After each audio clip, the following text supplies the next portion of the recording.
Selamat sore Bapak Ibu Jemaat GPDI Pelita Kasih Family.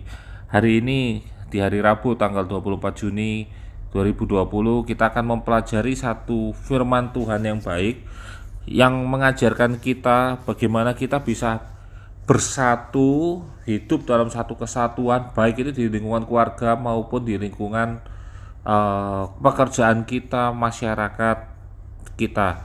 Nah, ada satu ayat yang baik di dalam Filipi 2 ayat yang pertama sampai ke 11. Hari itu Filipi 2 ayat yang pertama sampai 11 itu bicara tentang bagaimana nasihat supaya bersatu dan merendahkan diri seperti Kristus. Menjadi satu dan merendahkan diri seperti Kristus itu bicara satu hal, yaitu kesatuan hati kita dengan lingkungan kita, dengan orang lain, tapi tanpa meninggalkan ciri khas kekristenan kita. Kita tidak perlu menjadi orang lain untuk dapat diterima di lingkungan kita. Kita tidak perlu menjadi seorang yang memakai topeng kepalsuan supaya disayangi orang lain, supaya diterima atau disukai orang lain. Kita seharusnya menunjukkan karakter Kristus dalam kehidupan kita supaya kita bisa menjadi satu suratan terbuka bagi orang lain, sehingga kita mampu dibaca, dimengerti orang lain, sehingga orang lain pun melihat ada kasih, ada buah yang dihasilkan dari kehidupan bersama dengan kita. Itu kuncinya sebagai seorang Kristen.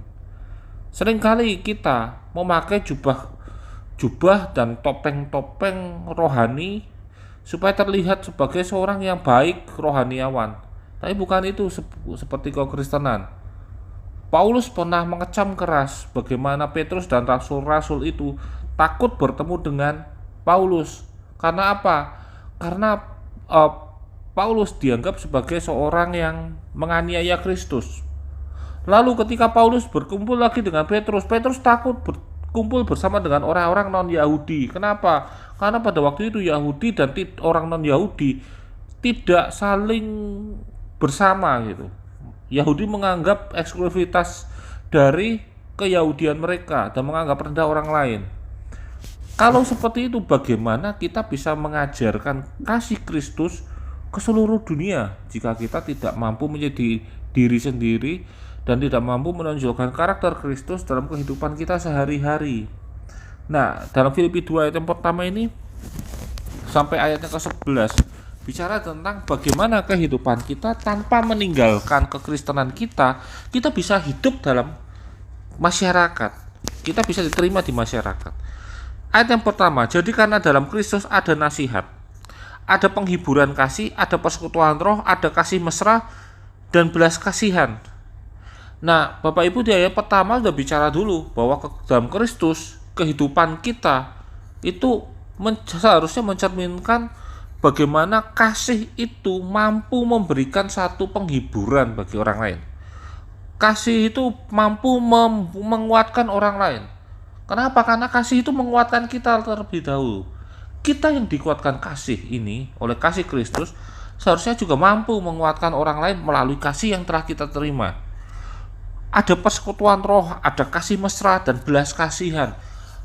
Ketiga hal tadi itu seharusnya menjadi satu kunci kita, satu impartasi kita kepada orang lain. Ketika kita memiliki kasih dalam kehidupan kita, ada persekutuan, bukan di level persekutuan secara jasmani saja, tapi dalam satu persekutuan roh, saling terpaut hatinya, saling memiliki belas kasihan, kasih mesra yang saling menguatkan. Ayat 2, karena itu sempurnakanlah sukacitaku dengan ini. Hendaklah kamu sehati sepikir dalam satu kasih, satu jiwa, satu tujuan, dengan tidak mencari kepentingan sendiri atau puji-pujian yang sia-sia. Sebaliknya hendaklah dengan rendah hati yang seorang menganggap yang lain lebih utama daripada dirinya sendiri. Dan janganlah tiap orang hanya memperhatikan kepentingannya sendiri, tetapi kepentingan orang lain juga. Di dalam kehidupan bermasyarakat kita, di dalam kehidupan keluarga kita, banyak kepentingan yang ada. Meskipun itu istri kita sendiri, atau suami kita sendiri, anak-anak kita, semua mereka memiliki kepentingannya sendiri-sendiri. Kita tidak bisa memaksakan, oh saya seorang kepala keluarga, oh saya ibu rumah tangga, saya tidak perlu memperhatikan orang lain, saya harus memberikan satu keputusan untuk keluarga saya, bukan orang lain yang atau istri saya atau anak saya atau suami saya yang membuat keputusan di ranah saya. Bukan seperti itu kehidupan kekristenan. Seharusnya kehidupan kekristenan itu adalah kehidupan yang sehati sepikir. Nah, kunci dari kata sehati sepikir supaya kita bisa sehati sepikir itu adalah pertama bahwa kita itu mencari satu kepentingan bersama. Kita tidak mencari kepentingannya sendiri atau kepentingan orang lain semata, tapi kita mencari kepentingan bersama, menyatukan visi. Makanya salah satu kunci dari bagaimana keluarga itu dibangun adalah komunikasi. Komunikasi itu bicara tentang satu orang bicara, yang lain mendengar. Lalu yang lain berbicara, yang satu mendengar. Bukan dibalik atau kedua-duanya mendengar atau kedua-duanya bicara. Masalah tidak bisa diselesaikan dengan didiamkan saja. Masalah bisa selesai ketika kita saling terbuka untuk membicarakannya. Seringkali orang bicara ketika ada masalah hanya untuk meluapkan emosi, meluapkan stressing dari masalah tersebut, atau meluapkan kesalahan kepada orang lain. Ketika dia sudah meluapkan kesalahan, dia merasa tenang. Kenapa? Karena dia sudah meluapkan emosinya, puas ini emosi, tapi masalah tidak selesai, bahkan menciptakan luka baru, masalah yang baru. Nah, Bapak Ibu, penting bagi kita untuk menyadari bahwa seharusnya kita ini tidak bicara tentang diri kita, kepentingan kita, emosi kita, tapi kita bicara tentang bagaimana kita fokus pada masalah ini bisa selesai. Karena itu ada kepentingan bersama yang dibicarakan.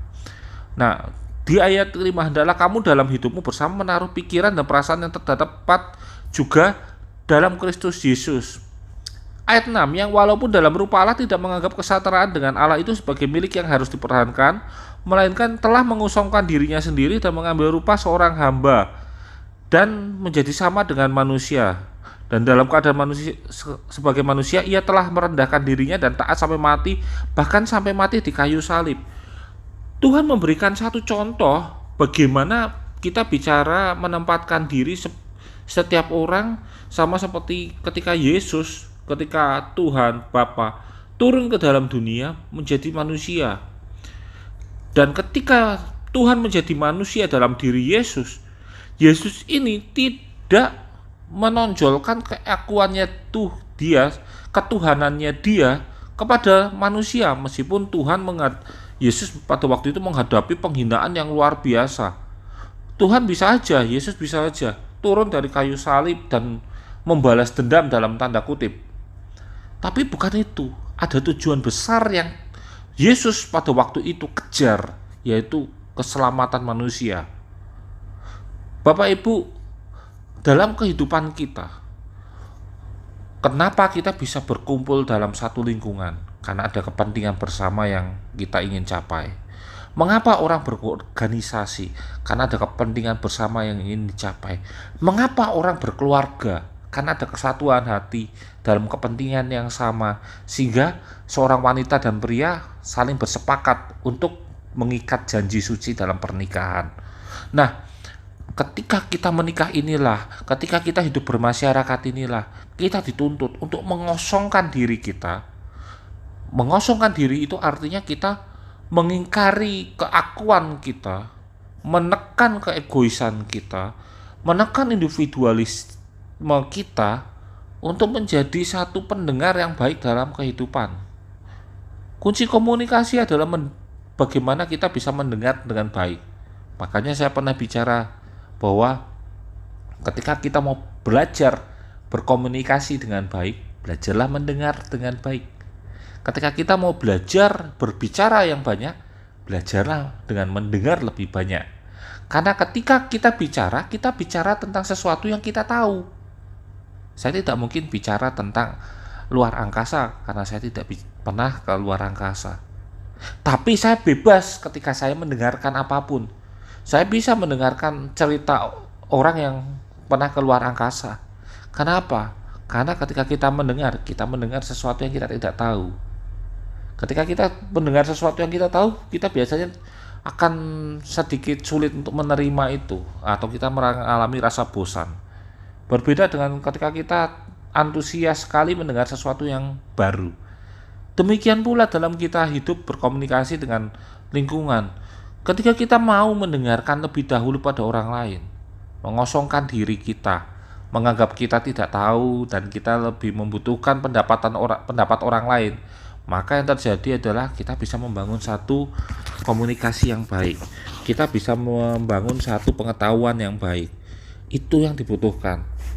Sama seperti Kristus ketika dia datang ke dunia, dia mendengar, dia menyembuhkan, dia mengajar, terlebih lagi dia mati di kayu salib. Dan tujuan utama Tuhan datang ke dunia ini tercapai. Mengapa? Karena ada kerendahan hati dari Tuhan, ada merendahkan diri dari Yesus, sehingga dia mampu menyelesaikan tugasnya. Ayat ke 9, itulah sebabnya Allah sangat meninggikan diri dia dan mengaruniakan kepadanya nama di atas segala nama, supaya di dalam nama Yesus bertekuk lutut segala yang ada di langit dan yang ada di atas bumi dan ada di bawah bumi, dan segala lidah mengaku Yesus Kristus adalah Tuhan bagi kemuliaan Allah Bapa.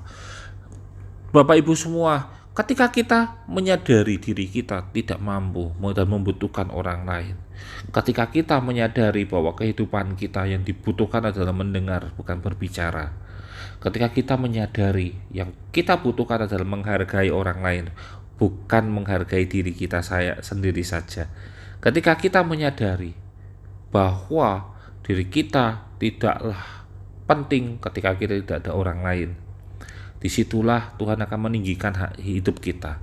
Dia mengangkat kehidupan kita, karena Tuhan sangat menyukai, menghargai orang yang merendahkan diri. Kerendahan hati itu bukan satu kepura-puraan, bukan satu topeng yang dipakai, bukan satu jubah untuk menutupi keburukan. Kerendahan hati itu adalah cara hidup jemaat. Supaya apa? Supaya kita bisa mencapai kepentingan kita, kepentingan bersama, dan kita mencapai apa yang kita cita-citakan, apa yang kita butuhkan. Kerendahan hati dalam kehidupan kita. Biarlah kita menyadari kehidupan kita saat ini. Mari Bapak Ibu tutup Alkitab kita tundukkan kepala dan kita akan berdoa. Tuhan Yesus, terima kasih pada sore hari ini kami sudah mendengarkan firman-Mu. Biar Engkau mengajar kami agar kami bisa merendahkan hati kami sama seperti Kristus yang merendahkan hidupnya, sehingga Tuhan bisa menyelesaikan pekerjaan keselamatan dan kami ditebus oleh kematian-Mu di kayu salib, dan kami diperoleh kemenangan dan kekekalan dalam Kristus Yesus. Terima kasih Bapa. Ajar kami Tuhan agar kami memiliki kerendahan hati. Jauhkan kami dari roh kesombongan. Jauhkan kami dari roh-roh yang menghambat kerendahan hati kami.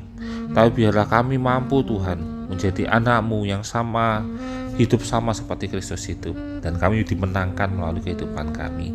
Terima kasih Bapa. Berkati keluarga kami, berkati kami semua. Tutup bungkus dengan darah-Mu yang kudus, karena hidup kami adalah kehidupan yang Engkau berikan. Hidup kami adalah milik-Mu, dan kami serahkan semuanya dalam tangan-Mu. Rencana ibadah pertama kami di tanggal 5 Juli Tuhan juga berkati, agar kami bisa beribadah bersama dan kami bisa memuliakan nama-Mu di dalam gereja. Terima kasih Bapa. Dalam nama Tuhan Yesus kami sudah berdoa. Haleluya. Amin.